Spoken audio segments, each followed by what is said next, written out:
فی معظم صلی اللہ تعالی علیہ وآلہ وسلم کے جو صحابہ کرام ہیں، اللہ تعالیٰ نے انہیں بڑی عظمتوں اور بڑی شانوں سے مالا مال فرمایا۔ صحابہ کرام علیہم رضوان کے کچھ درجات ہیں، ان درجات میں سے ایک بڑے درجے کے لوگ وہ ہیں جنہیں عشرہ مبشرہ کہا جاتا ہے، یعنی وہ 10 صحابہ جنہیں ایک ہی نشست میں نبی پاک صلی اللہ علیہ وسلم نے جنت کی بشارت عطا فرمائی۔ وہ 10 لوگ جن کو حضور علیہ الصلاۃ والسلام نے ایک ہی وقت میں جنتی قرار دیا۔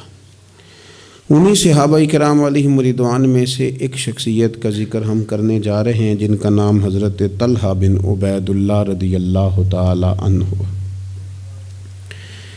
نبی پاک صلی اللہ تعالی علیہ وآلہ وسلم نے حضرت طلحہ بن عبید اللہ سے بڑی محبت فرمائی۔ بالکل شروع میں اسلام آپ نے قبول کر لیا تھا۔ واقعہ یوں ہوا، امام بہقی نے لکھا ہے کہ آپ بصرہ تشریف لے گئے تھے۔ وہاں ایک عیسائی پادری تھا، راہب تھا۔ چونکہ عیسائیوں نے اور یہودیوں نے تورات کے اندر نبی کریم صلی اللہ علیہ وسلم کی عظمتوں اور شانوں کو پڑھا ہوا تھا، تو وہ عیسائی بصرہ میں لوگوں سے یہ کہہ رہا تھا کہ اگر یہاں کوئی حرم کا شخص ملے تو اسے میرے پاس لاؤ۔ حضرت طلحہ بن عبید اللہ رضی اللہ تعالیٰ عنہ وہاں گئے ہوئے تھے۔ لوگ آپ کو پکڑ کے اس عیسائی راہب کے پاس لے گئے۔ اس نے آپ سے پوچھا کہ مکے میں کوئی نیا واقعہ ہوا ہے، کسی احمد نامی شخص کا ظہور ہوا ہے؟ انہوں نے کہا، حضرت طلحہ بن عبید اللہ نے، کہ نہیں مجھے تو نہیں پتا۔ تو اس نے کہا کہ وہاں احمد نامی ایک شخص کا ظہور ہوگا جو اللہ کے پیارے رسول ہوں گے۔ حضرت طلحہ بن عبید اللہ کہتے ہیں وہ بات میرے دل میں نقش کر گئی۔ میں وہاں سے مکہ شریف آیا اور میں نے لوگوں سے پوچھا کہ یہاں کوئی انوکھی بات ہوئی ہے؟ تو انہوں نے کہا ہاں، نبی پاک صلی اللہ علیہ وسلم نے اعلان نبوت کیا ہے اور جناب ابو بکر صدیق نے ان کی اتباع بھی قبول کر لی۔ فرماتے ہیں حضرت صدیق اکبر رضی اللہ تعالیٰ عنہ سے میری اچھی شناسائی تھی، میں ان کے پاس گیا، پھر انہوں نے اس والہانہ انداز میں حضور کا ذکر کیا کہ میں نبی کریم کا کلمہ پڑھ کے حضور کا غلام بن گیا۔ حضرت طلحہ بن عبید اللہ رضی اللہ تعالیٰ عنہ ان 10 صحابہ میں سے ہیں جنہیں نبی پاک صلی اللہ علیہ وسلم نے جنت کی بشارت عطا فرمائی۔ اور حضرت طلحہ بن عبید اللہ رضی اللہ تعالی عنہ ان 8 افراد میں سے ہیں جنہوں نے سب سے پہلے اسلام قبول کیا۔ اور حضرت طلحہ بن عبید اللہ رضی اللہ تعالی عنہ کا شمار ان 5 صحابہ کرام میں ہوتا ہے جنہوں نے حضرت ابو بکر صدیق کے ہاتھ پہ اسلام قبول کیا۔ اور حضرت طلحہ بن عبید اللہ رضی اللہ تعالیٰ عنہ ان 6 لوگوں میں سے ہیں جن کی شورا حضرت عمر فاروق نے بنائی تھی اپنے بعد خلیفہ منتخب کرنے کے لیے۔ اور حضرت طلحہ بن عبید اللہ کی سب سے بڑی فضیلت یہ ہے کہ آپ ان خوش نصیب لوگوں میں سے ہیں جن سے نبی پاک علیہ السلام اپنے وصال ظاہری تک ہمیشہ راضی ہی رہے ہیں۔ اور حضور علیہ الصلاۃ والسلام نے فرمایا جنت میں میرے 2 پڑوسی ہیں، 2 بندے جنت میں میرے ہمسائے ہیں۔ یا رسول اللہ صلی اللہ علیہ وسلم کون سے؟ فرمایا ایک حضرت زبیر بن عوام اور دوسرے طلحہ بن عبید اللہ رضی اللہ تعالی عنہ۔ یہ 2 لوگ ایسے ہیں جن کو رسول پاک صلی اللہ تعالی علیہ وسلم نے فرمایا کہ یہ جنت میں میرے پڑوسی ہیں۔ حضرت طلحہ بن عبید اللہ چونکہ اتنے بڑے آدمی ہیں، اتنی بڑی فضیلت کے آدمی ہیں، تو تھوڑا سا ان کی سیرت کے بعض نقوش پر بھی ہمیں آگے غور کرنی ہے۔ حضرت طلحہ بن عبید اللہ رضی اللہ تعالیٰ عنہ کے مزاج میں بہت زیادہ عاجزی تھی۔ اگر کوئی شخص صاحب فضیلت ہوتا ہے نا تو اسے بھی پتہ ہوتا ہے کہ میری یہ فضیلت ہے۔ اگر کوئی عالم ہے، لوگ اسے عالم جانتے ہیں تو اسے بھی تو پتہ ہوتا ہے نا کہ میرے پاس علم ہے۔ اگر کوئی آدمی صاحب منصب ہے تو اسے بھی تو پتہ ہوتا ہے نا کہ اللہ نے مجھے یہ عہدہ عطا کیا ہے۔ حضرت طلحہ بن عبید اللہ رضی اللہ تعالیٰ عنہ بھی تو جانتے تھے نا کہ اللہ تعالیٰ نے مجھے کیا عہدہ عطا کیا، لیکن اس کے باوجود ان کی طبیعت کے اندر عاجزی تھی۔ ایک مرتبہ انہوں نے ایک جگہ پہ لوگوں کو نماز پڑھائی، اور نماز پڑھانے کے بعد فرمانے لگے میں تو نماز پڑھانے سے پہلے تم سے اجازت لینا بھول ہی گیا تھا کہ تمہیں نماز پڑھاؤں کہ نہ پڑھاؤں۔ تو لوگوں نے عرض کی حضور ہماری تو یہ بڑی سعادت ہے کہ آپ نے ہماری امامت فرمائی ہے، اس میں اجازت لینے کی کیا بات ہے؟ تو حضرت طلحہ رضی اللہ تعالیٰ عنہ فرمانے لگے اگر کوئی شخص لوگوں کی امامت کرائے، نماز پڑھائے، لیکن لوگ اس سے راضی نہ ہوں کہ یہ ہمارا امام بنے، تو فرمایا اس کی نماز اس کے کانوں سے اوپر تک نہیں جاتی۔ لہذا میں نہیں چاہتا کہ زبردستی تم پر مسلط ہوں، میں چاہتا یہ تھا کہ پہلے تم سے پوچھ لوں پھر تمہارا امام بنوں۔ یہ مزاج کی عاجزی، اور طلباء کو، علماء کو، آئمہ کو یہ سبق دینے کے لیے کہ اگر تمہیں اللہ تعالیٰ منصب عطا کرے تو وہ منصب پھر بھی تمہارے اندر عاجزی ہی پیدا کرے، انکساری ہی تمہارے مزاج کا حصہ بنے۔ اللہ تبارک و تعالیٰ نے حضرت طلحہ رضی اللہ تعالیٰ عنہ کو مال بھی عطا فرمایا تھا، لیکن اس کے ساتھ ساتھ خرچ کرنے کا شوق اور جذبہ بھی اللہ نے انہیں دیا تھا۔ ایک شخص پر 30,000 دینار کا قرضہ تھا، سارا ہی انہوں نے اپنے ذمے لے لیا، فرمایا تو بے فکر ہو جا، میں تیرا سارا قرضہ ہی ادا کر دوں گا۔ یتیموں، بیواؤں، مساکین سب کے ساتھ فراخ دلی سے پیش آتے، لوگوں کے مسائل حل کرتے۔ اور حضرت سیدہ طیبہ طاہرہ سیدہ عائشہ صدیقہ رضی اللہ تعالیٰ عنہ جو کہ مومنوں کی ماں ہیں، تو ماں سے عقیدت ہوتی ہے۔ حضرت طلحہ بن عبید اللہ رضی اللہ تعالیٰ عنہ کو بڑی عقیدت تھی، ہر سال 10,000 دینار سیدہ عائشہ کی خدمت میں بطور نذرانہ کے پیش کرتے تھے، بطور نذرانہ کے، اپنے دل کی تسکین کے لیے کہ میں اپنی ماں کی خدمت کر رہا ہوں۔ اور خدمت خلق اور دینے کا جذبہ اس طرح کا تھا کہ ان کی زوجہ ارشاد فرماتی ہیں کہ ایک دن میں انہوں نے 1,00,000 درہم اللہ کے راستے میں خرچ کیا۔ لیکن اپنی ان کی کیفیت یہ تھی کہ انہیں نماز میں مسجد جانے میں اس لیے دیر ہو گئی کہ ان کا کرتا پھٹا ہوا تھا اور میں کرتا سی رہی تھی، تو کرتا سیتے سیتے دیر ہو گئی تو ان کی جماعت رہ گئی، یعنی اللہ کے بندوں پر خرچ کر دیا لیکن اپنے اوپر انہوں نے خرچ نہیں کیا۔ یہ سٹیٹس بندے کا اس وقت بنتا ہے جب دیکھیں بہت سارے لوگوں کا مزاج ہوتا ہے کہ میں پیسے جمع کر لوں، پیسے جمع کر لوں، تو وہ بھی جمع کرتے تھے، اللہ کے بندے بھی جمع کرتے تھے، پر دنیا کے بینکوں میں نہیں، آخرت کے خزانے میں۔ تو وہ آخرت کے خزانے میں جمع کرنے کا یہ انداز تھا کہ ان کی زوجہ فرماتی ہیں کہ ایک دن میں نے انہیں بڑا پریشان دیکھا، بڑے پریشان تھے، تو میں نے ان سے کہا کہ مجھ سے کوئی غلطی ہو گئی، آپ بہت زیادہ پریشان ہیں؟ تو حضرت طلحہ بن عبید اللہ رضی اللہ تعالیٰ عنہ فرمانے لگے نہیں، تم سے کوئی غلطی نہیں ہوئی، اصل میں آج میرے پاس بہت سارے پیسے جمع ہو گئے، تو میں پریشان ہوں کہ اتنی دولت کے ساتھ وقت گزاروں گا۔ کتنی بلڈنگوں پہ راضی ہیں مسلمان، سرمایہ آتا کسے برا لگتا ہے، کس طرح لوگ پیسہ چھپا چھپا کے رکھتے ہیں، کس طرح لوگ اپنی بے نامی جائیدادیں بناتے ہیں، کیا ترتیب لوگ اختیار کرتے ہیں مال کو کسی طریقے سے سنبھال کے رکھا جائے، خرچ نہ ہو۔ لیکن فرمانے لگے میرے پاس پیسے جمع ہو گئے، پریشان ہوں کہیں رات ہی نہ گزر جائے اسی طرح کے پیسے بڑے رہیں۔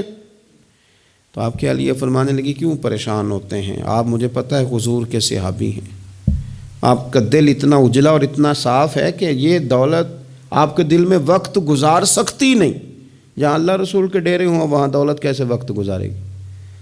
تو آپ اس طرح کریں، اس کو خرچ کر دیں، کچھ بھی نہیں ہوتا، بوجھ اتر جائے گا۔ فوراً ہی لونڈی کو بلایا اور خرچ کرنا شروع کیا۔ تو کتنے خرچ کیے؟ ایک دن کے اندر انہوں نے 4,00,000 دینار لوگوں پر خرچ کر دیے۔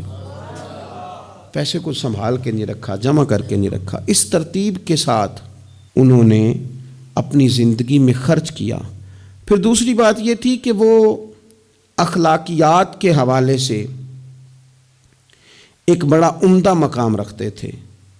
حضرت سیدنا کعب بن مالک رضی اللہ تعالیٰ عنہ کا بڑا مشہور واقعہ ہے کہ آپ غزوہ تبوک میں نہیں جا سکے تھے، تو نبی پاک صلی اللہ تعالیٰ علیہ وسلم ناراض ہو گئے اور 50 دن تک رسول کریم صلی اللہ علیہ وسلم ناراض رہے۔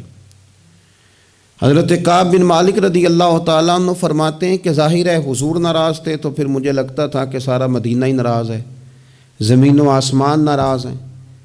فرماتے ہیں چونکہ ہر شخص ناراض تھا اور میں بڑا پریشان تھا، پھر کئی دنوں کے بعد اللہ تبارک و تعالیٰ نے میری توبہ قبول فرمائی، اور جب اس کا اعلان ہوا نا تو فرماتے ہیں سب سے پہلے جس بندے نے اٹھ کے مبارک دی اور بڑی گرم جوشی سے مجھے ملے وہ حضرت طلحہ بن عبید اللہ تھے۔ گویا انہیں اس بات کا شوق ہوا کہ دیکھو اللہ نے ہمارے اس بھائی کی توبہ کو قبول کر لیا ہے، اس پر فضل ہو گیا ہے۔ یعنی اگر کسی کو قرب الہی ملے اور خدا کی رحمت کسی پر برسے تو آگے بڑھ کر اس بندے کو مبارکباد دینا یہ بھی اچھے اخلاق کی علامت ہے۔ اور پھر کچھ لوگوں کا یہ مزاج ہوتا ہے کہ وہ باہر تو بڑے با اخلاق ہوتے ہیں، بڑے با مروت ہوتے ہیں، لوگوں کی بڑی گڈ بک میں ہوتے ہیں، سوسائٹی انہیں بڑا اچھا کہتی ہے، گھر کے اندر ان کی حالت خراب ہوتی ہے۔ گھر والے شکوہ کرتے ہیں کہ یار یہ بندہ ہم سے بھی کبھی اچھے موڈ میں بات کرے، یہ گھر بھی آئے تو کبھی ہنستا ہوا آئے۔ حضرت طلحہ رضی اللہ تعالیٰ عنہ کی حسن معاشرت ان کے گھر کے اندر اتنی اعلیٰ تھی، اتنی خوبصورت تھی کہ ان کے بچے، ان کی اہلیہ، ان کے بہن بھائی، ان کے ماں باپ، ان کے رشتہ دار ان سے ٹوٹ کر پیار کرتے۔ ام امان ان کی شادی ہونی تھی، بڑے بڑے معزز لوگوں نے اس خاتون کو پیغام بھیجا، بڑے اعزاز والی خاتون تھی، لیکن وہ کہنے لگی مجھے تو نکاح حضرت طلحہ بن عبید اللہ سے ہی کرنا ہے۔ بھئی ان سے آپ کو کیوں نکاح کرنا ہے؟ تو وہ کہنے لگی میں ان کے اخلاق کے عالیہ سے واقف ہوں، اوصاف حمیدہ کو جانتی ہوں، وہ نہ گھر میں آتے ہیں تو پھر بھی ہنستے ہوئے آتے ہیں، اور میں نے سنا ہے جاتے ہیں تو پھر بھی ہنستے ہوئے جاتے ہیں، اور ان سے مانگنا نہیں پڑتا، خود ہی دے دیتے ہیں، اور کبھی مانگ لو تو دینے میں دیر ہی نہیں کرتے۔ اور فرمانے لگی اگر کوئی کام کر دو تو شکریہ ادا کرتے ہیں، اور کوئی غلطی ہو جائے تو محبوب کے صحابی کی شان یہ ہے کہ فوراً معاف کر دیتے ہیں۔ تو ان اوصاف کا شوہر اگر کسی کو ملے تو پھر اس خاتون کو نکاح کرنے میں دیر نہیں کرنی چاہیے۔ حضرت طلحہ بن عبید اللہ رضی اللہ تعالیٰ عنہ کی بڑی خدمات ہیں، تمام غزوات میں شریک ہوئے سوائے غزوہ بدر کے۔ اس میں بھی بعض محدثین نے لکھا ہے کہ انہیں نبی پاک صلی اللہ تعالیٰ علیہ وسلم نے ایک مہم پہ بھیجا تھا جس کی بنیاد پر وہ جو نہ جا سکے غزوہ بدر میں، عملی طور پر شریک نہ ہو سکے، لیکن جو غزوہ احد ہے اس کے بارے میں تو حضرت ابوبکر صدیق رضی اللہ تعالیٰ عنہ فرمایا کرتے تھے غزوہ احد کا سارے کا سارا دن ہی حضرت طلحہ کا ہے۔ نبی پاک صلی اللہ تعالیٰ علیہ وسلم نے نا ڈبل زرہ پہن لی تھی، 2 زرہیں حضور نے پہن لی تھی، تو ایک پہاڑ پر حضور چڑھنے لگے تو کچھ مشقت محسوس ہوئی، قربان جائیں، حضرت طلحہ نے جلدی سے گردن جھکائی، یا رسول اللہ یہاں رکھیں آپ قدم اور آپ چڑھیں۔ محبوب نے قدم رکھا اور رکھتے ہی فرمایا لو طلحہ تم نے اپنے اوپر جنت واجب کر لی ہے، تم نے اپنے اوپر جنت واجب کر لی۔ اس دن چونکہ افواہ اڑا دی تھی احد کے دن کفار مکہ نے کہ نبی پاک صلی اللہ تعالیٰ علیہ وسلم کو شہید کر دیا گیا، تو لوگ بکھر گئے تھے، تو جو 12 لوگ نبی پاک علیہ السلام کے ساتھ رہ گئے ان میں حضرت طلحہ بن عبید اللہ تھے۔ جو تیر بھی حضور کی طرف آتا تھا نا وہ اپنا ہاتھ آگے کر دیتے تھے، ان کا ایک ہاتھ شل ہو گیا سارا۔ ان کے وجود پر احد کے دن حضور کو بچاتے ہوئے 70 زخم لگے، تیروں کے، تلواروں کے، نیزوں کے 70 زخم لگے۔ سجنا جان امانت تیری تو جدو مانگ سے میں پیش کرے ساں، 70 زخم لگے۔ حضرت صدیق اکبر رضی اللہ تعالیٰ عنہ فرماتے ہیں جب ہم حضور کی خدمت میں حاضر ہوئے تو نبی پاک صلی اللہ علیہ وسلم نے فرمایا پہلے طلحہ بن عبید اللہ کو دیکھو۔ کہتے ہیں جب ہم حضور کی خدمت کر کے ان کے پاس گئے تو وہ بے ہوش تھے، زخموں کی شدت کے سبب بے ہوش تھے، میں نے ان کے منہ پہ پانی چھڑکا۔ فرماتے ہیں ان کی آنکھ کھلی تو پہلا سوال انہوں نے یہ پوچھا کہ بتاؤ میرے نبی کریم کا کیا حال ہے، رسول کریم صلی اللہ تعالیٰ علیہ وسلم کی طبیعت کیسی ہے، حضور کے بارے میں بتاؤ۔ کہتے ہیں ہم نے کہا الحمدللہ حضور ٹھیک ہیں، اللہ کے فضل اور احسان میں ہیں، اللہ تعالیٰ نے انہیں محفوظ رکھا ہے۔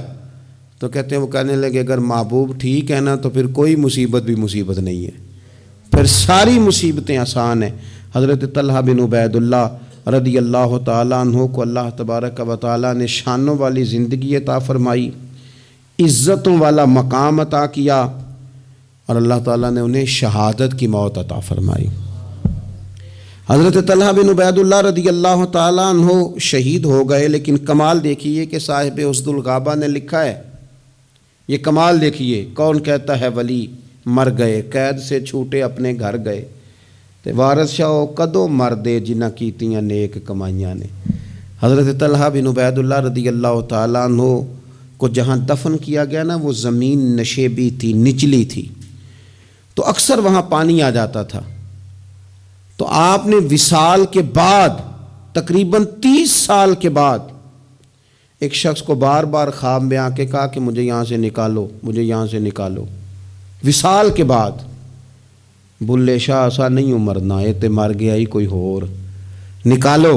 اس شخص نے پھر حضرت سیدنا عبداللہ ابن عباس رضی اللہ تعالیٰ عنہ کو خواب سنایا، تو حضرت عبداللہ ابن عباس نے ایک صحابی کا مکان 10,000 دینار کا خرید کے حضرت طلحہ بن عبید اللہ رضی اللہ تعالیٰ عنہ کی مقدس لاش کو وہاں سے نکال کے وہاں دفن کیا۔ کہتے ہیں کہ 30 سال کے بعد ان کی مقدس لاش کو ایک جگہ سے دوسری جگہ منتقل کیا گیا، لیکن جسم اسی طرح ہی تر و تازہ تھا۔ بعد مرندے مکھڑا میرا ہو جاوے نا تازہ، سمجھ لینا محبوب میرے نے آن پڑھیا جنازہ۔ اسی طرح جسم تر و تازہ تھا، 30 سال کے بعد انہیں دوسری جگہ منتقل کیا گیا۔ یہ حال ہے ان کے غلاموں کا، تو پھر سرکار کا عالم کیا ہوگا؟ تو زندہ ہے واللہ، تو زندہ ہے واللہ، میرے چشم عالم سے چھپ جانے والے۔ اللہ تعالی ہمیں حضرت سیدنا طلحہ بن عبید اللہ رضی اللہ تعالیٰ عنہ کے فیض سے فیض یاب فرمائے۔ آخر دعوانا ان الحمدللہ رب العالمین۔